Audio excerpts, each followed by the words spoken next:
célébrer le nom du Seigneur. Amen. Est-ce qu'on peut simplement se mettre debout pour chanter et célébrer ensemble? Amen.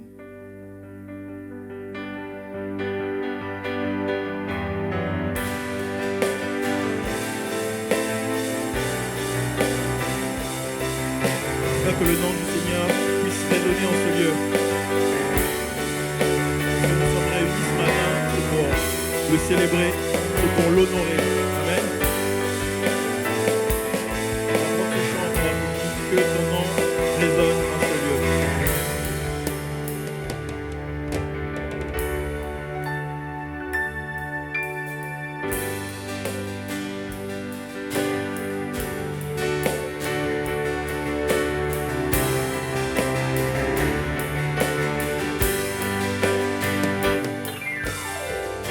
Ton nom résonne ce lieu,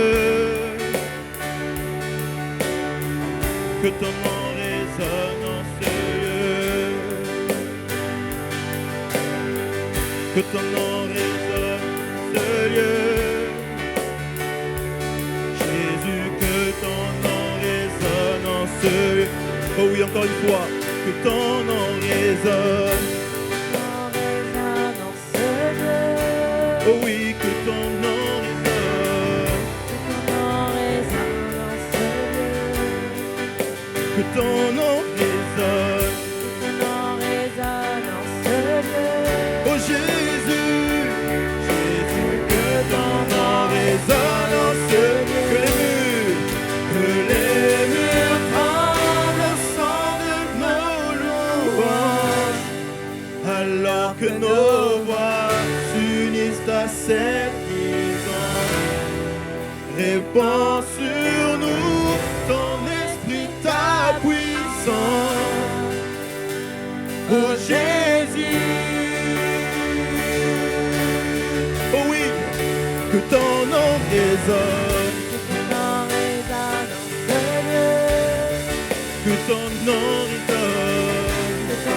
résonne en ce lieu.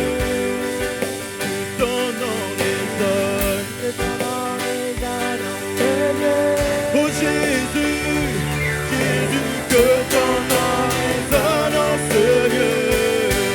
Tous les murs tremblent au son de nos louanges, alors que nos voix s'unissent à cette puissance.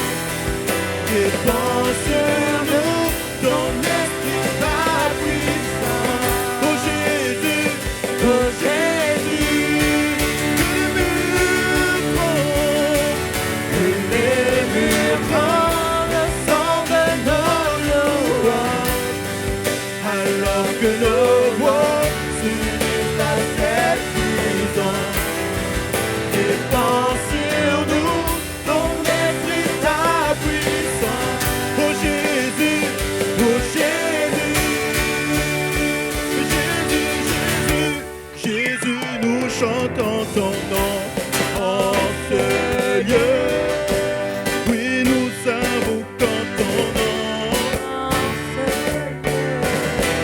Oui, nous te proclamons roi en ce lieu. Tu es Seigneur des Seigneurs en ce lieu.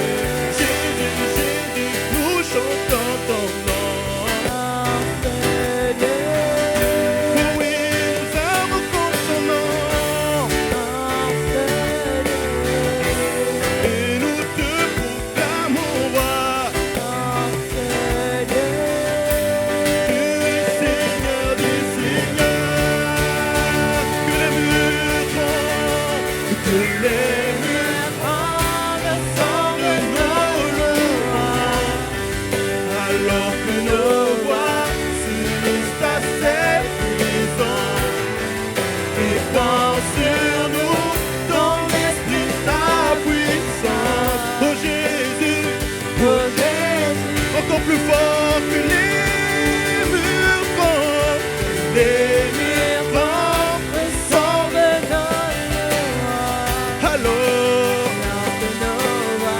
S'unissent à cette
que nos voix s'unissent à celles des anges.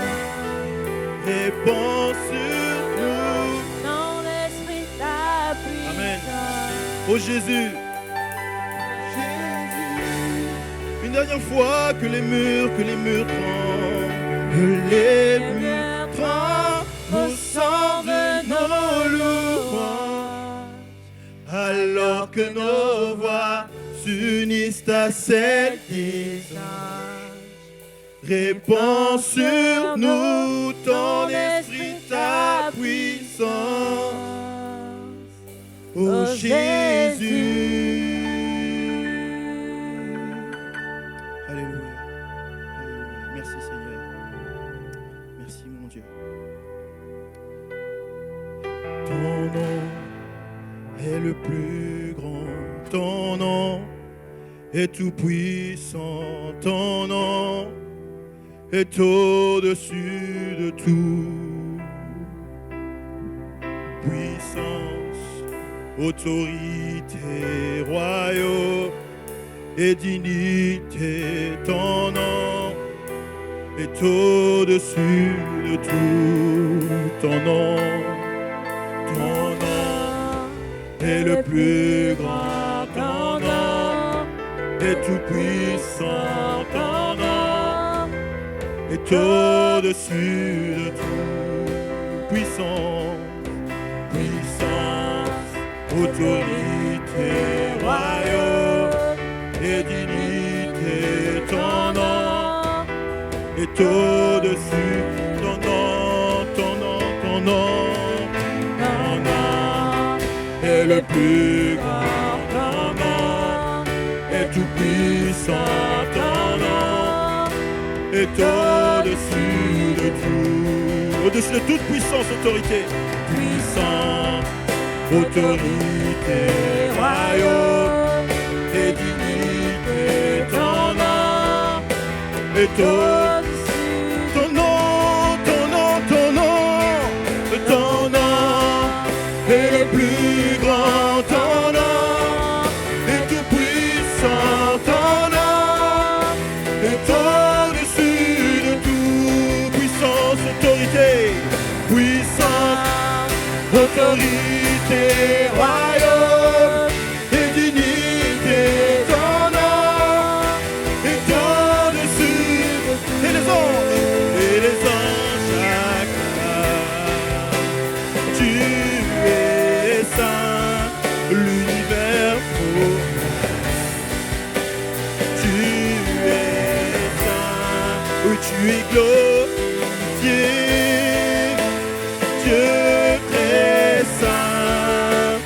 Jamais tu es saint. Oui, tout un peuple crie, tout un peuple crie.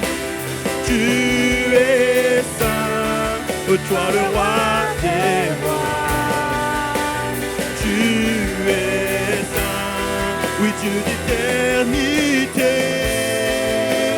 Tu es saint, à jamais tu es saint. On va encore le chanter, ton nom est le plus grand.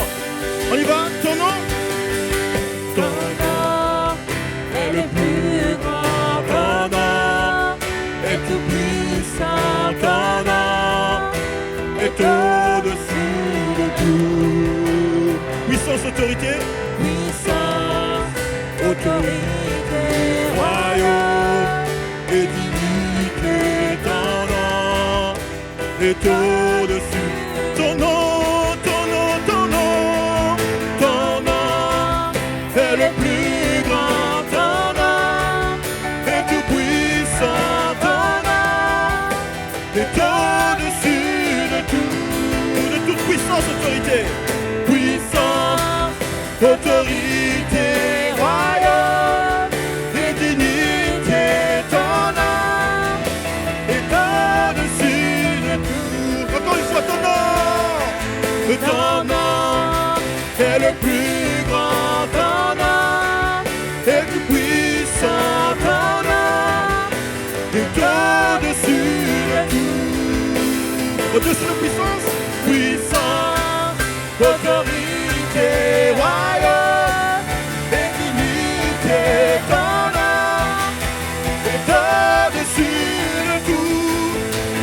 dans chaque pas. Tu es saint, l'univers proclame. Tu es saint, tu es glorieux. Oh oui, Dieu très saint, à jamais tu es saint. Oh oui, ton peuple dernière crie, tout ton peuple crie. Tu es saint, toi le roi des rois. Tu es saint, Dieu d'éternité. Tu es saint, à jamais tu es saint. Oh oui, Dieu d'éternité, Dieu d'éternité. Tu es saint, à jamais tu es saint. Dieu d'éternité, tu es saint, à jamais tu es saint. Gloire au Seigneur. Tire-moi toi,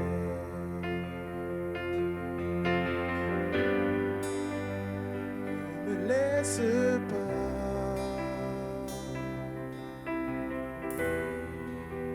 Je veux tout abandonner. Alléluia. Et restaurer notre amitié. Tu es mon désir. Je ne veux que toi. Je ne veux que toi.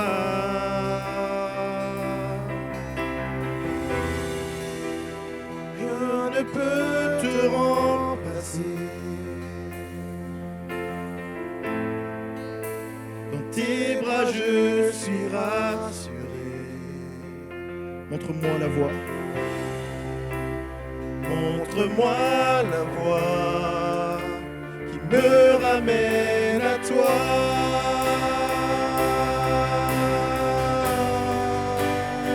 Tu es tout. Tu es tout pour moi. Sans toi, je ne peux vivre. Tu es tout pour moi. Garde-moi près de toi. Est-ce qu'on peut encore chanter une nouvelle fois? Attire-moi à toi. Attire-moi à toi.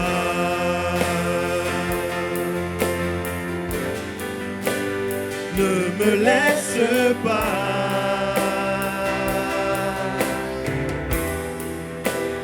Je veux tout abandonner. Restaurer notre amitié. Restaurer notre amitié. Tu es mon désir. Tu es mon désir. Je ne veux que toi. Je ne veux que toi.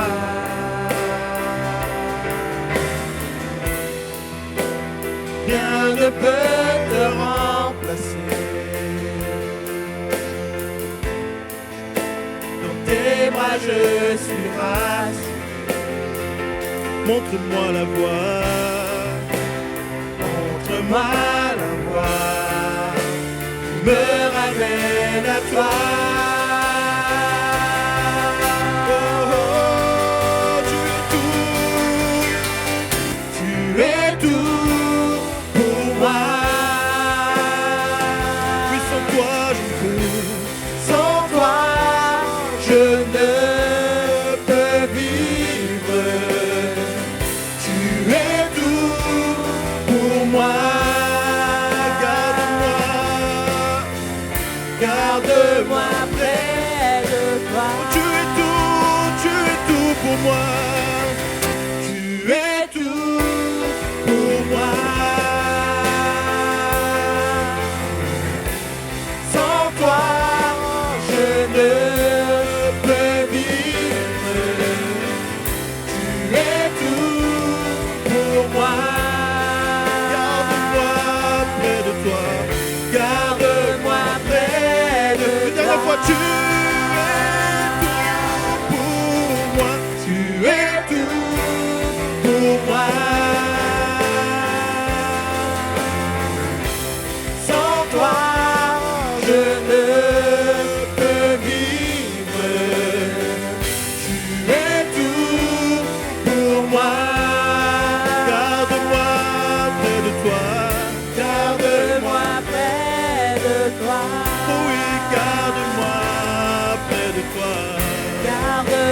près de toi. Oui, garde-moi près de toi. Garde-moi près de toi. Oh oui, garde-moi près de toi. Garde-moi près de toi. Alléluia. Gloire à toi, Seigneur. Garde-nous près de toi, Jésus. Quelle grâce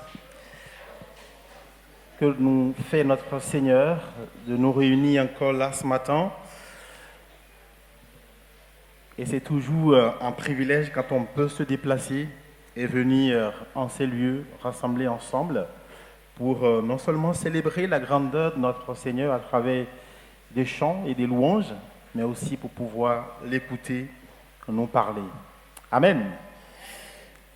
Je pense que plus on a chaud, plus on devrait prendre conscience que nous devons prier davantage afin que le Seigneur nous donne un autre local qui pourrait être bien climatisé, où on pourrait être tranquille, que ce soit un moment de chaleur ou un moment de froid. En tout cas, on croit et on l'espère fermement. Amen. Je voudrais ce matin que nous puissions poursuivre la série que nous avons commencée. Et ce matin, je voudrais parler du cœur à la mission, comme on l'a commencé, mais l'aspect de la nécessité pour nous d'être des porteurs de fruits. Porter du fruit, des fruits qui demeurent. Amen. Je voudrais vous inviter à lire avec moi dans le livre de Jean, l'évangile de Jean, chapitre 15, les 8 premiers versets. L'évangile de Jean, chapitre 15, les 8 premiers versets. C'est Jésus qui parle, c'est moi qui suis le vrai cep et mon Père est le vigneron. Tout sarment qui est en moi et qui ne porte pas de fruit, il enlève, et tout sarment qui porte du fruit, il le taille, afin qu'il porte encore plus de fruits. Déjà vous êtes purs à cause de la parole que je vous ai annoncée. Demeurez en moi, et je demeurerai en vous. Le sarment ne peut pas porter du fruit par lui-même, sans rester attaché au cep. Il en va de même pour vous, si vous ne demeurez pas en moi. Je suis le cep, vous êtes les sarments. Celui qui demeure en moi et en qui je demeure porte beaucoup de fruits, car sans moi, vous ne pouvez rien faire. Verset 6. Si quelqu'un ne demeure pas en moi, il est jeté dehors comme le sarment, et il sèche. Puis on le ramasse, on ramasse les sarments, on les jette au feu et ils brûlent. Mais si vous demeurez en moi et que mes paroles demeurent en vous, vous demanderez ce que vous voudriez et cela vous sera accordé. Ce qui manifeste la gloire de mon Père, c'est que vous portiez beaucoup de fruits et vous serez alors vraiment mes disciples. Amen. Clairement, le désir du Seigneur, c'est que nous puissions porter du fruit. Ce vocabulaire, en tout cas cette métaphore, en nous comparant à un arbre, nous sommes un peu comme des vignes dans le champ du maître. Et régulièrement, on voit cette image dans la parole de Dieu où il compare son peuple, ses enfants, à un champ de vignes. Et là, il dit que son père est le vigneron et lui, il est le cep. Et nous sommes le sarment. Amen. En d'autres termes, Jésus est le tronc de l'arbre. Nous sommes des branches qui sont là pour porter du fruit. Et le Père, il est le propriétaire du champ. Et le désir du Père, c'est que alors chaque branche que nous sommes puisse porter du fruit et porter du fruit en abondance. Nous vivons dans une société, dans un monde où on évalue souvent les personnes en fonction de ce qu'ils produisent. Vous êtes d'accord ou pas? Lorsqu'on vous recrute dans une entreprise, on attend des résultats, une performance, une réussite. Je ne suis pas sûr que si vous êtes dans une entreprise et que vous ne produisez rien, même si vous amenez de la bonne humeur et une bonne ambiance en rigolant au café, votre patron il ne sera pas content. Non? Vous pensez qu'il sera content, il dit j'apprécie quand même, il ne travaille pas, mais de toute façon quand il vient, il met une bonne ambiance. Non, ce n'est pas pour ça qu'on vous a recruté. On vous a recruté pour produire du résultat, de la performance, de la réussite. C'est vrai que dans le royaume de Dieu, ce n'est pas tout à fait exact. En tout cas, il n'attend pas forcément une performance, qu'on produise des résultats comme dans le monde. Mais tout de même, il attend de nous que nous puissions aussi porter des fruits d'une autre nature. Dieu ne nous a pas simplement sauvés pour que nous puissions assister à des cultes, même si c'est déjà très très bien, mais il nous a sauvés pour que nous soyons transformés. Notre vie soit transformée à son image, notre vie soit transformée et qu'à travers notre vie, d'autres personnes autour de nous soient bénies. Est-ce que vous êtes d'accord avec ça? J'ai l'habitude de dire que si ce n'était pas le cas, le jour où le Seigneur nous a sauvés, nous sommes déjà prêts pour aller au ciel. Vous vous rappelez du brigand qui a été crucifié avec Christ à la croix et qui, à un moment donné, a pensé, a reconnu ses péchés et qui a dit « Mais je veux être avec toi auprès de ton Père au paradis, pense à moi ». Et Jésus lui dit « Mais aujourd'hui même, tu seras au paradis avec moi ».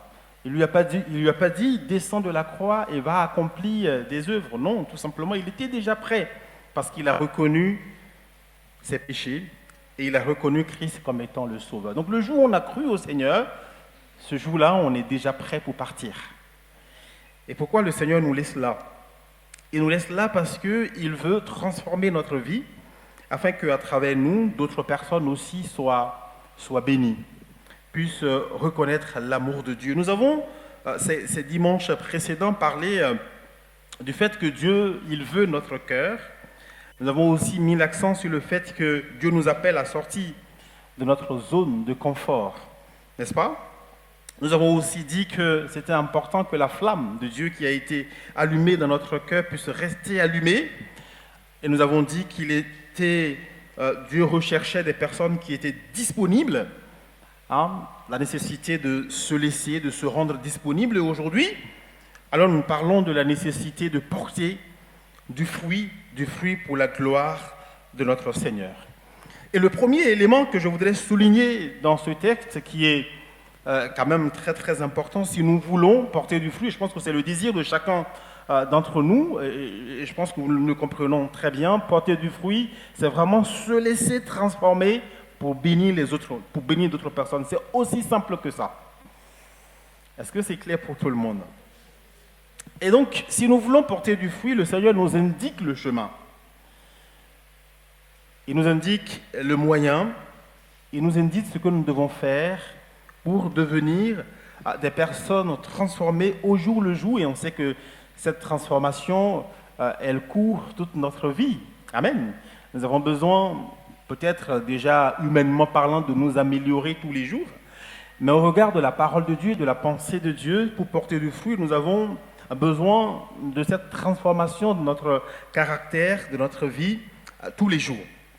La première des choses que le Seigneur indique, il nous dit que le fruit, pour porter du fruit, cela commence par une communion profonde avec Christ. Amen. Demeurez en moi, et moi je demeurerai en vous.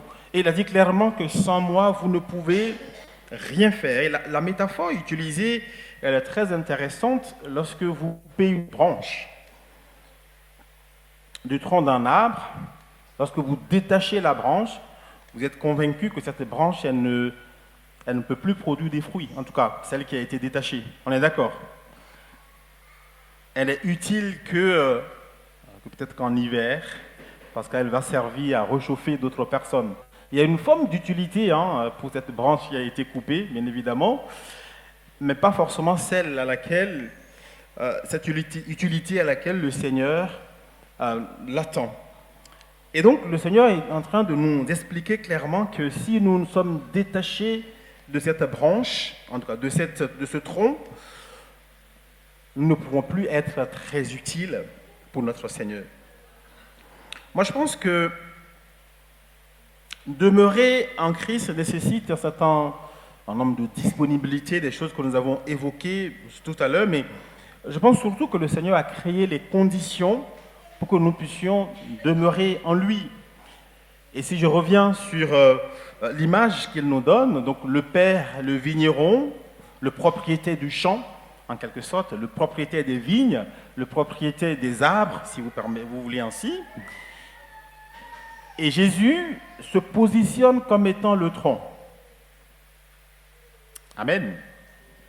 Et ensuite, il y a des branches donc, qui se rattachent à ce tronc-là, et ces branches-là, c'est vous et c'est moi. Et ensuite, vous allez me demander, mais quelle est la place peut-être de l'Église dans tout ça? Pour moi, je pense que l'Église, c'est cet environnement extérieur qui permet, qui favorise, on va dire, la production du fruit, qui favorise d'ailleurs la croissance, permettre à ce que les branches puissent bien s'épanouir. Et vous savez très bien qu'un arbre peut être bien nourri, par de l'eau, tout ce que vous voulez, mais a besoin aussi de cette condition extérieure. Il y a des arbres qui ne produisent pas vraiment quand il y a la chaleur, n'est-ce pas? Vous allez voir qu'en fonction des températures, si vous suivez l'actualité, parfois avec les agriculteurs, quand il fait trop froid pour certaines plantes, ce n'est pas une bonne nouvelle. Et pour certaines plantes, quand il fait trop chaud, ce n'est pas une bonne nouvelle, n'est-ce pas?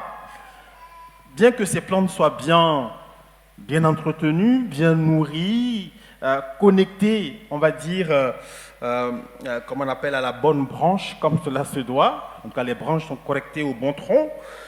Mais l'espace extérieur, l'environnement extérieur est aussi important pour permettre non seulement la croissance, et pour permettre la production des fruits. Et d'ailleurs, il y a certaines plantes qui peuvent bien grandir, porter des feuilles, mais lorsque la météo à l'extérieur change, cela change tout également.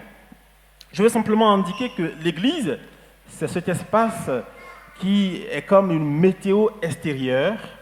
Et lorsque nous sommes même déjà connectés au Seigneur, parce que certains se disent, écoute, dans la Bible, le Seigneur nous a dit simplement, il faut être connecté à lui, et c'est important. Moi, le plus important dans ma vie, c'est que je suis connecté à Christ. C'est très important d'être connecté à Christ. Amen. Mais c'est très important de pouvoir aussi avoir cet environnement extérieur, qui est l'Église, que je compare à la météo extérieure, qui favorise également que nous puissions porter de fruits. Le danger pour un chrétien, c'est aussi de vouloir produire du fruit sans demeurer en Christ. Produire du fruit tout seul, soit par ses propres moyens. Et l'environnement extérieur, c'est intéressant, mais on ne peut pas non plus se baser uniquement sur l'environnement extérieur. Donc il y a tout un ensemble de conditions qui doivent être réunies pour nous permettre de porter du fruit. Prier seul, c'est une bonne chose.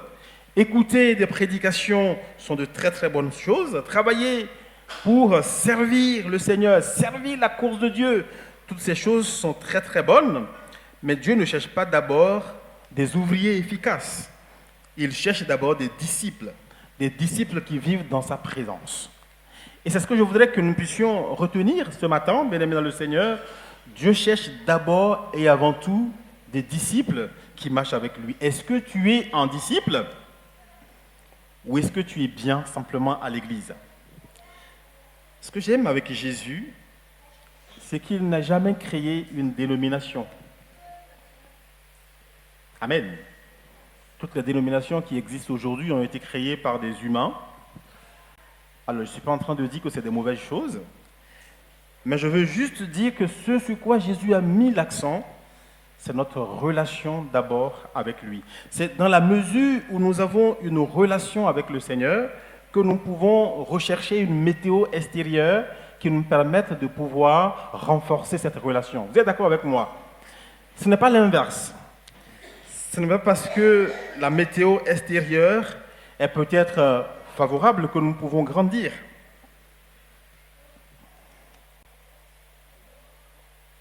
On peut être dans une très très bonne église, avec une très très bonne doctrine, avec de très belles prédications, avec un pasteur peut-être sympathique, ou une pasteur, et ne pas produire du fruit. En revanche, lorsque dans notre vie personnelle, nous avons une intimité avec le Seigneur, nous développons une relation avec le Seigneur, nous sommes un disciple avec le Seigneur, la météo extérieure qui est l'Église vient simplement favoriser notre croissance. Amen. Qu'est-ce que ça signifie demeurer en Christ ? Je le disais tantôt, entretenir une relation quotidienne avec lui dans nos moments de prière. Je ne vais pas m'attarder dessus, de la nourriture par la parole de Dieu. Est-ce que je connais moi-même la parole de Dieu? Est-ce que je lis la parole de Dieu? Est-ce que je suis en contact avec la parole de Dieu? Vous savez, lorsque Jésus était là, la plupart des gens à qui il parlait, c'était une société qui était habituée à l'oralité, bien évidemment, mais la plupart des personnes à qui il parlait n'avaient pas la possibilité de pouvoir avoir la parole de Dieu en main et de pouvoir la lire et de pouvoir se faire leur propre opinion. Mais aujourd'hui, tous les canaux sont bons, sont disponibles pour nous permettre d'être au contact avec la parole de Dieu. Vous êtes d'accord avec moi?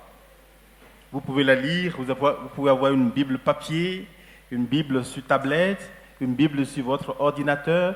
Vous pouvez lire votre Bible même dans le métro. Vous pouvez lire dans votre Bible même dans pas la salle de bain, parce que quand même. Mais vous pouvez lire votre Bible partout. Amen.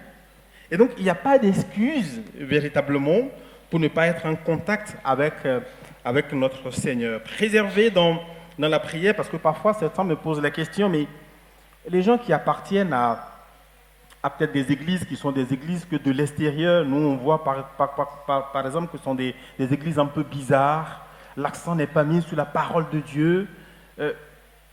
Est-ce que ces personnes sont responsables alors qu'elles sont vraiment volontaires, elles ont le désir d'appartenir au Seigneur? Est-ce que ces personnes sont responsables? Oui, elles sont responsables parce qu'elles ont un trésor en main qu'elles n'ouvrent pas. Vous êtes d'accord avec moi? Il faut juste ouvrir sa parole et savoir qu'est-ce que Jésus attend de nous. Je veux simplement dire que Dieu ne nous appelle pas, c'est un peu contradictoire, hein, un peu venant d'un pasteur, Dieu ne nous appelle pas à obéir à une église, mais il nous appelle à obéir à Dieu, à obéir à Jésus. Il nous appelle à être des disciples de Jésus. C'est dans la mesure que nous sommes des disciples de Christ que nous pouvons être des bons éléments, entre guillemets, pas péjoratifs, dans une église. Amen. Le fruit, c'est la conséquence, on va dire, de notre communion avec le Seigneur. Une branche qui lutte pour fabriquer du raisin, on va dire, elle reste attachée au cep et la vie circule normalement. Jésus est en train de nous dire que nous n'avons pas besoin de faire, on va dire, des efforts par nous-mêmes pour porter du fruit, mais à partir du moment où nous sommes connectés à la serve, forcément, le fruit, il vient naturellement. Un chrétien qui demeure en Christ produira du fruit. Et je pense que la prière que nous devons faire au Seigneur, avant même de demander au Seigneur qu'est-ce que tu veux que je fasse pour toi, nous devons apprendre à lui demander, Seigneur, est-ce que je demeure réellement en toi? Amen. Ce n'est que la seule condition pour nous pour ne pas adorer un Dieu que nous ne connaissons pas. Malheureusement, beaucoup de personnes dans notre monde adorent un Dieu qu'ils ne connaissent pas, à travers simplement ce qu'on leur présente. On va dire que ce soit dans une église, à travers l'église, elle peut être aussi bonne comme on veut, mais notre connexion, la première des choses que Jésus désire, c'est notre connexion, notre relation avec lui. Rien ne doit remplacer notre relation avec le Seigneur, ni notre activité spirituelle, aussi bonne qu'elle soit, ni notre notre service pour les autres, mais ça doit commencer d'abord dans notre relation avec. C'est dans la mesure que je suis en relation avec Christ que je peux savoir comment aimer. C'est dans la mesure que je suis en relation avec Christ que je peux savoir comment bénir mes frères, que je peux savoir comment être une source de bénédiction pour les autres. Donc la première condition pour porter du fruit, c'est de demeurer en Christ. La deuxième chose que je voulais souligner dans ce texte, c'est que le fruit, ce n'est pas quelque chose qui reste caché. Le fruit, il est visible. Il est visible dans notre caractère et il est visible aussi dans notre témoignage. Amen. On ne peut pas dire que je porte des fruits, mais que vous ne pouvez pas voir.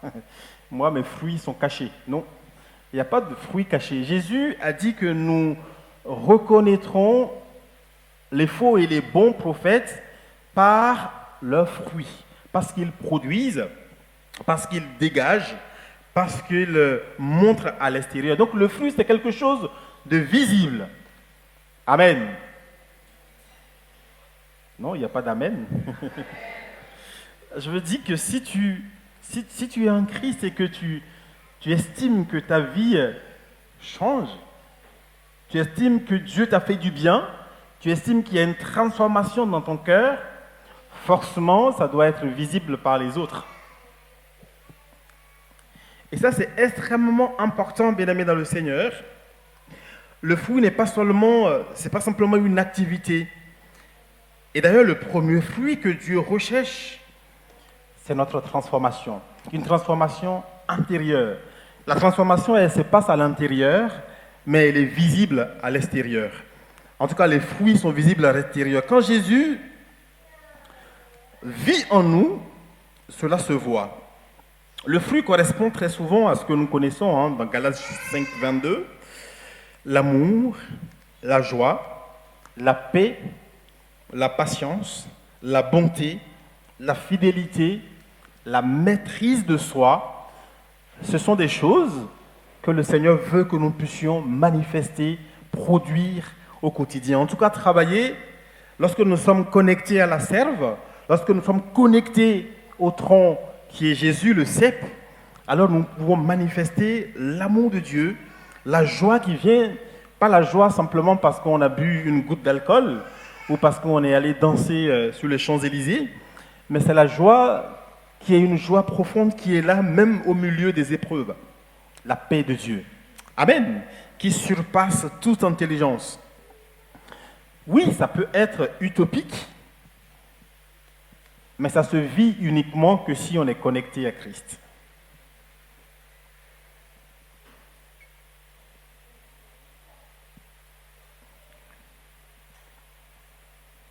Une église peut avoir beaucoup d'activités, mais si elle manque d'amour, le fruit est incomplet.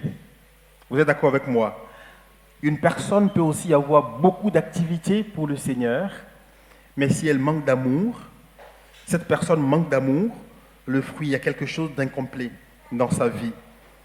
Le Seigneur veut que notre fruit soit visible et non caché. Notre entourage doit pouvoir constater que Jésus change réellement notre manière de vivre. Et peut-être qu'il est important de pouvoir faire une petite nuance quand on parle de notre transformation intérieure, parce que parfois ça peut faire peur, parce qu'on pense que Jésus veut changer notre personnalité. C'est vrai que notre caractère et notre personnalité sont intrinsèquement liés, bien évidemment. Mais je pense que ce que Jésus veut changer, ce n'est pas notre personnalité. Ce n'est pas d'abord notre personnalité, bien évidemment, quand notre caractère est transformé, ça influence notre personnalité. Mais le caractère ou notre personnalité, c'est l'ensemble d'ailleurs de tous les traits psychologiques ou physiologiques qu'on peut manifester.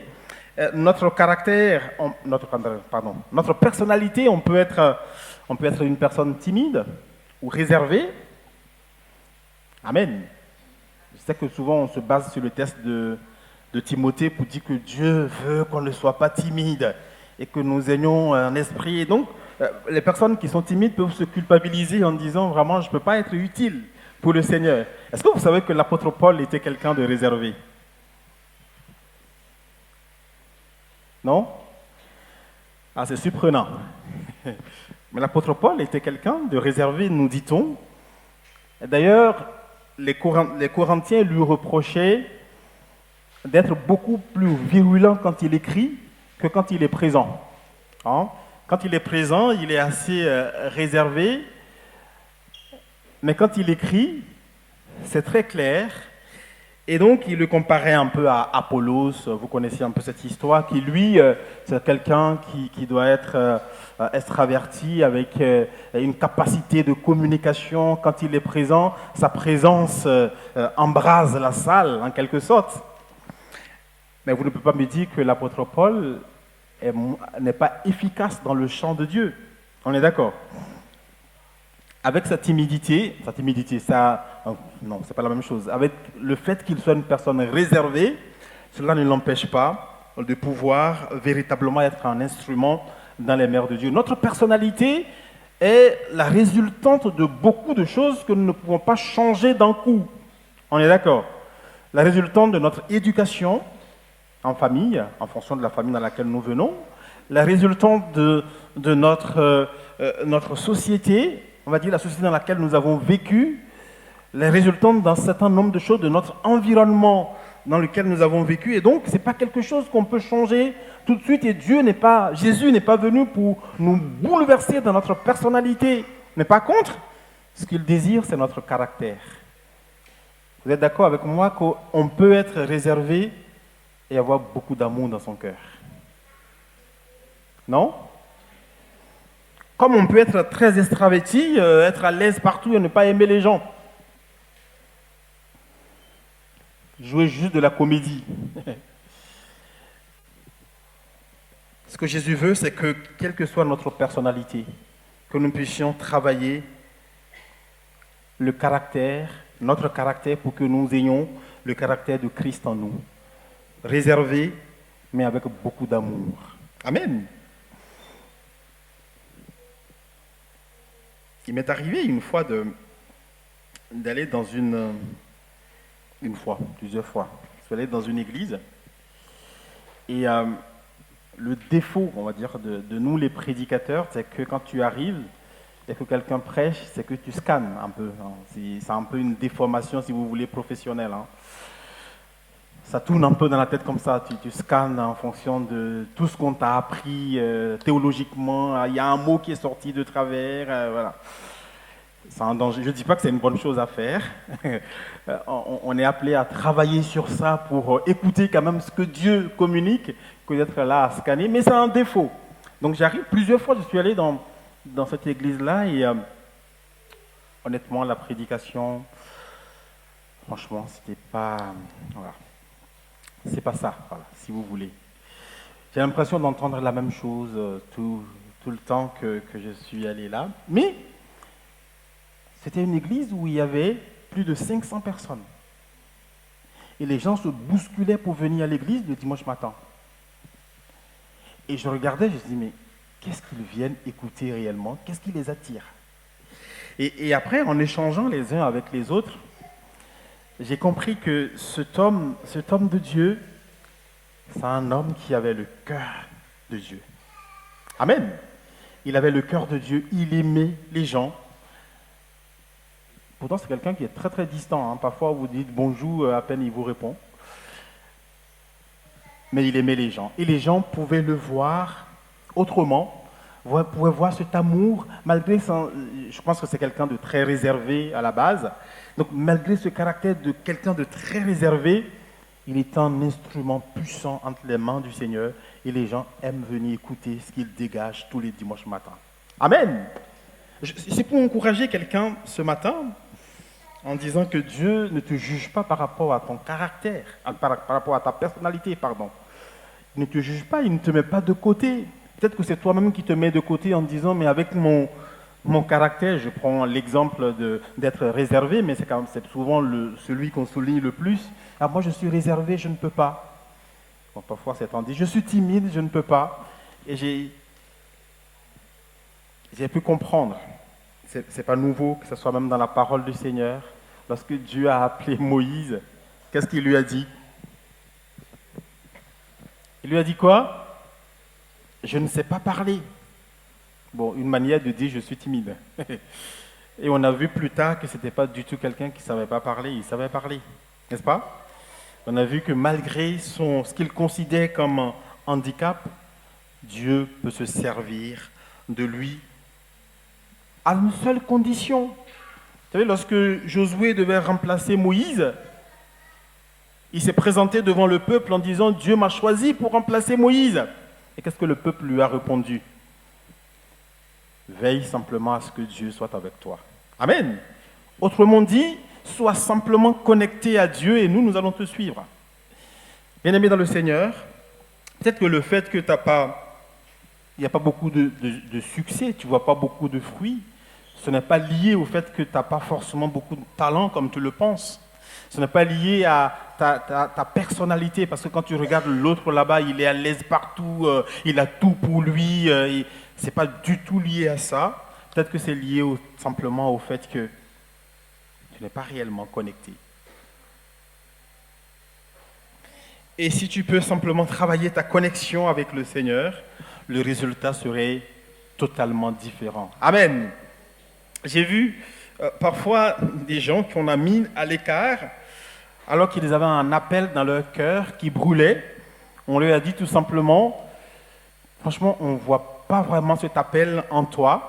Bien évidemment, on a besoin de la validation de l'Église, mais lorsque la validation se fait simplement sur la base de caractère, en tout cas du caractère, sur la base des éléments humains, on peut passer à côté de ce que Dieu veut faire. Vous vous rappelez, lorsque le Seigneur envoie le prophète Samuel pour aller dans la maison d'un certain Isaïe, pour aller chercher quelqu'un qui allait remplacer Saül. Quand il est arrivé, Isaïe lui a présenté tous ses enfants, n'est-ce pas?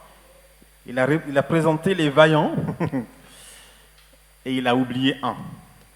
Parce que ce un, c'était peut-être un des plus petits sur lequel il ne peut pas miser, en quelque sorte. Lui, humainement parlant, il ne pouvait pas miser sur lui, sur ce dernier, David, qui puisse le remplacer Saül. Et Dieu va dire par la bouche du prophète Samuel, toi tu regardes à l'apparence, mais moi je regarde au cœur. Amen. Dieu voit ton cœur, bien-aimé dans le Seigneur. Quelle que soit ta personnalité, il voit ton cœur. Il sait ce qui brûle dans ton cœur. Il voit ce désir qui est en toi.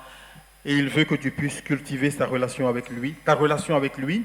Et lui, il se chargera de te permettre de porter du fruit. Alors la question qu'il faudrait se poser à ce stade, c'est de demander, est-ce que ma famille voit-elle le fruit de Christ en moi? Est-ce que mon épouse ou mon époux voit le fruit du Christ en moi? Est-ce que mes collègues au travail perçoivent ce fruit en moi, l'amour? Vous savez que les premiers chrétiens, pourquoi on les appelle des chrétiens, c'est parce qu'on les voyait se comporter comme des petits Christ à Antioche. Et ils ont dit, voilà ces gens-là qui sont des petits Christ, parce qu'ils font exactement comme le Christ. Amen. Ils aiment comme le Christ a aimé. Ils acceptent parfois même des injustices au nom du Christ. Et c'est ce que le Seigneur attend de nous. Et je voudrais terminer par ce troisième point. Dieu veut certes que nous puissions porter de fruits. Il veut que notre fruit soit visible. Mais il veut aussi que notre fruit puisse demeurer. Ce n'est pas un fruit passager. Ce n'est pas un feu de paille. Il veut que notre fruit puisse demeurer. Il parle d'un fruit qui est durable. Une transformation qui est durable. Vous savez, lorsque la transformation n'est pas durable, ça peut ressembler simplement à une forme d'hypocrisie, où je change de comportement et de caractère en fonction de là où je me trouve. Mais lorsque je suis impacté dans mon être intérieur et qu'il y a une véritable transformation, que je sois à l'église, ou que je sois au travail, que je sois à la maison, je me comporte toujours pareil. J'étais allé à une cérémonie, on va dire, de retraite d'un pasteur, et il y a un de ses fils qui a pris la parole Et ça, pour moi, c'est un très beau témoignage.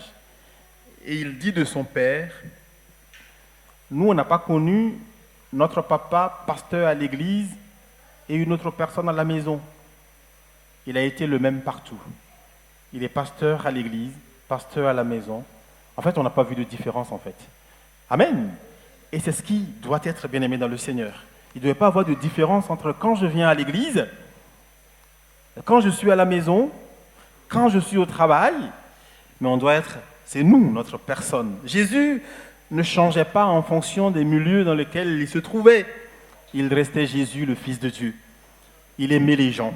Amen. Il aimait les aveugles. Il aimait les gens qui étaient rejetés par la société.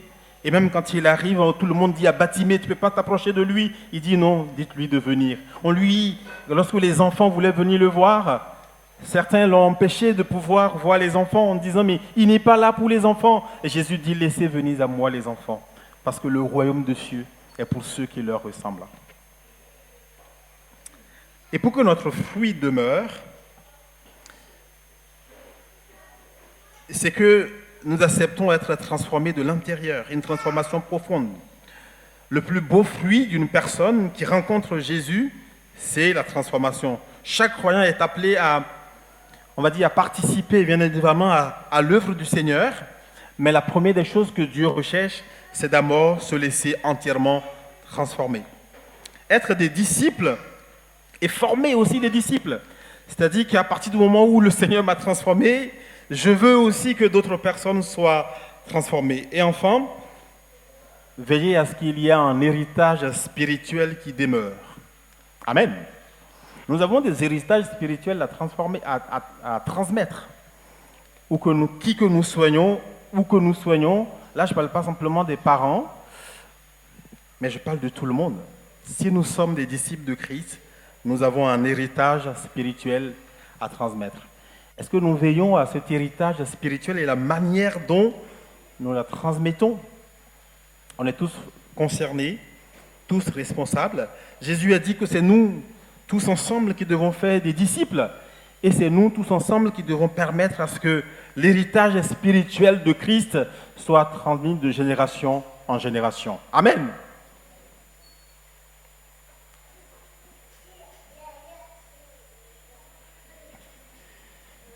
Est-ce que tu as aidé quelqu'un à grandir cette année dans sa foi? Est-ce que tu as aidé quelqu'un à se rapprocher encore plus de la grâce de Dieu en cette année? Des choses simples mais qui sont pratiques. Est-ce que mon épouse ou mon époux peut témoigner que cette année, j'ai été ou tu as été un canal du Seigneur à ses côtés pour qu'il ou elle puisse grandir? Ne cherchons pas très très loin, bien aimés dans le Seigneur. La transmission de l'héritage, ça commence déjà dans notre famille et dans notre maison. Que le Seigneur nous bénisse ce matin. Dieu veut que nous soyons de ceux qui portent du fruit, mais pas des fruits à la manière des entreprises.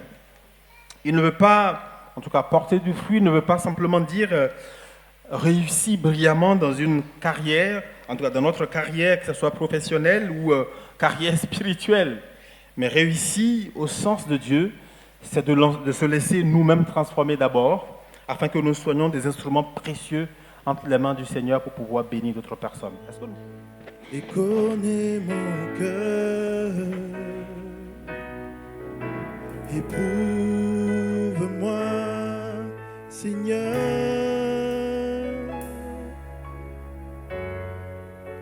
et connais mes pensées.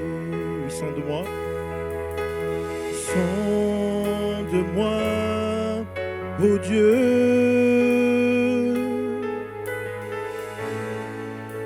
et connais mon cœur, éprouve-moi, Seigneur,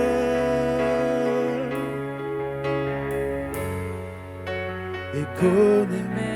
Encore une fois, on va le dire comme une prière. Sonde-moi, Seigneur. Sonde-moi, ô Dieu.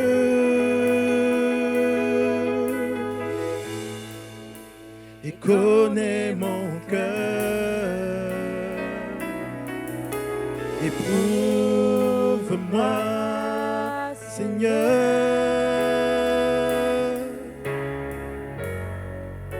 et connais mes pensées. Regarde si je suis loin de toi. Regarde si je suis sur une mauvaise voie. Regarde si je suis loin de toi. Et conduis-moi dans toutes tes voies pour l'éternité. Est-ce qu'on peut se lever ensemble et continuer de prendre ce chant? On va dire sonde-moi, sonde-moi, oh Dieu.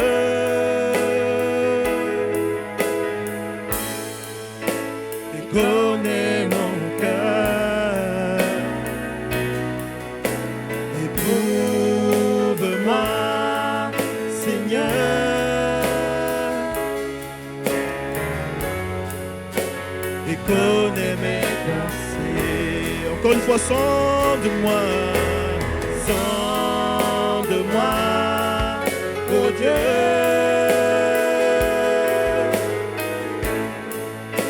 Et connais mon cœur. Éprouve-moi, Seigneur.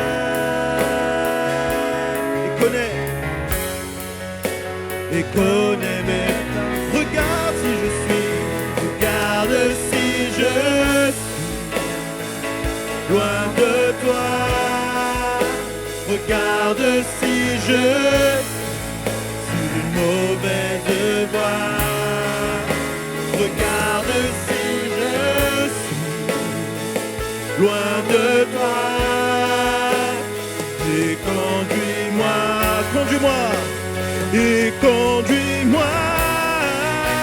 Regarde si je suis loin de toi. Regarde si je suis sur une mauvaise voie. Regarde si je suis loin de toi. Et conduis-moi. Et conduis-moi. Regarde si je suis loin de toi. Regarde si je suis sur une mauvaise voie. Regarde si je suis loin de toi. Et conduis-moi dans toutes tes voies pour l'éternité.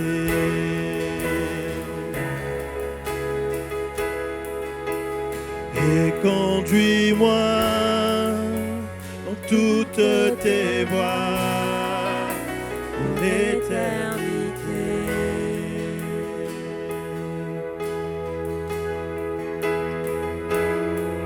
Je bâtirai ma vie sur ton âme, fondement inébranlable.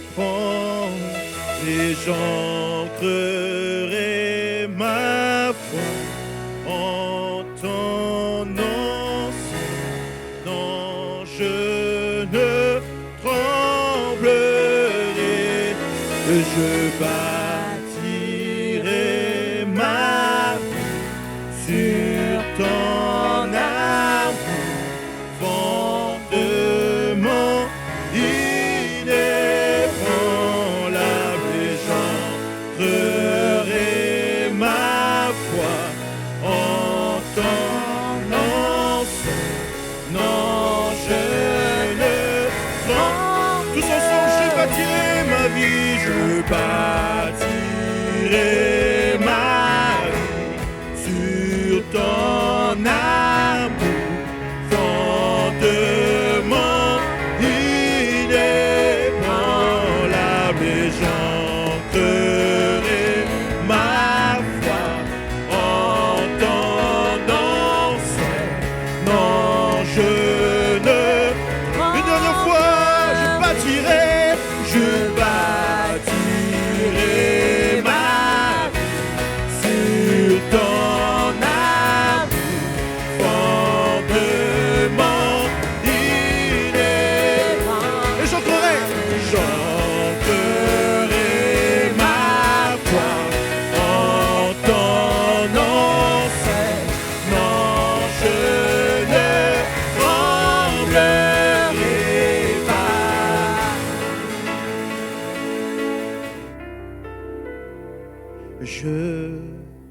donne mon cœur.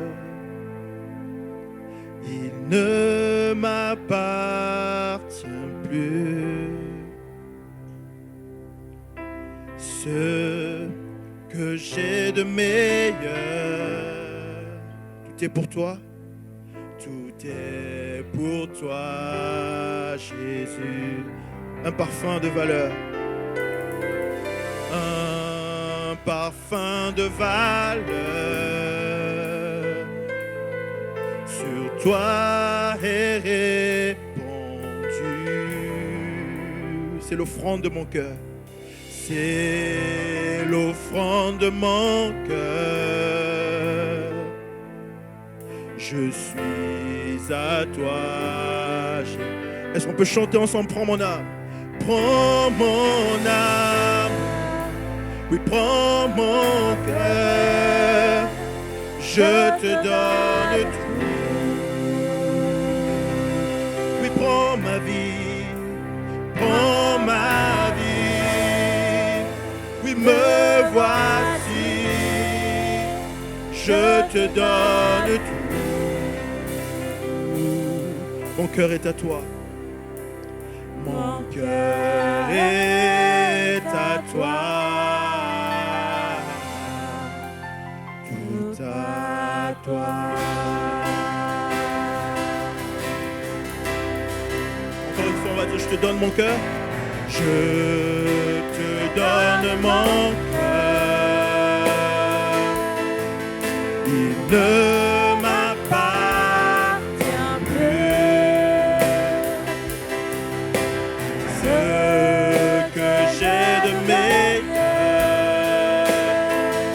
pour toi, tout est pour toi, Jésus, un parfum de valeur, un parfum de valeur, sur toi est répandu. C'est l'offrande, de mon cœur. Tout est, je suis à toi, je suis à toi, Jésus. Prends mon âme, prends mon cœur, je te donne tout. Oh oui, prends ma vie,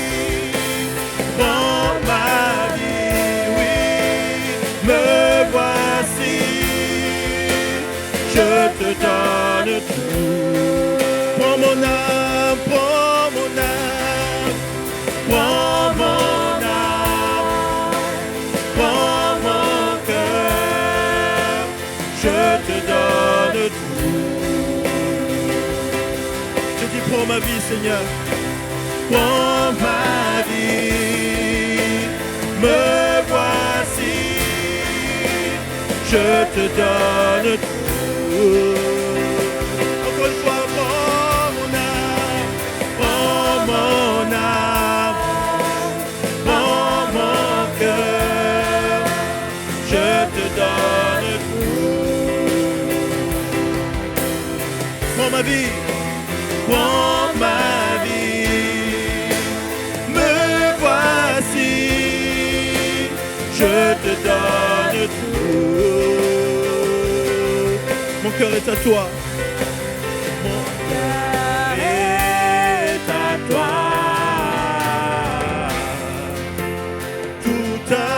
Toi, mon cœur est à toi, mon cœur est à toi, tout à